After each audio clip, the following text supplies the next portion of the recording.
we hope that the majority and the minority will be taken care of by the leadership of the Senate. And if I quote your answer, Mr. President, gimmick yan ng minority. Hindi ba nila naiisip na baka si Martin Romualdez ang tuta ko? Makabintang sila porque pinagbigyan ko yung TRICOM, tuta na ako. May ginawa ba akong illegal? Yung request ng House of Representatives, illegal? Hindi. Ang gusto ninyo, awayin ko yung House of Representatives on day one.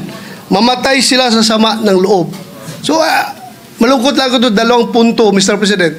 Unang-una, yung mamatay sila sa sama ng loob. Kami, Mr. President, hindi mo po kami mapatay sa sama ng loob dahil hindi na po masama ang loob namin dahil tanggap na namin na kami ang minority. Ang kinasama lang ng loob namin is bakit kailangan pang patayin kami sa sama ng loob? Hindi na po masama ang loob namin. Tanggap na namin na kami minority. At pangalawang punto, Mr. President, gimmick lang ng minority yan. Ang Senado po, hindi po ito noon-time TV show na puro gimmick ang ating titikap dito.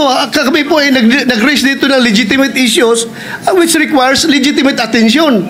So, Mr. President, ako po ay nalulungkot which brings me to my parliamentary inquiry, Mr. President, na yung si Bryce Hernandez, yung kanyang custody was transferred, physical custody, I'm talking about physical custody, was transferred from the Pasay City Police Station to the Senate Sergeant at Arms room.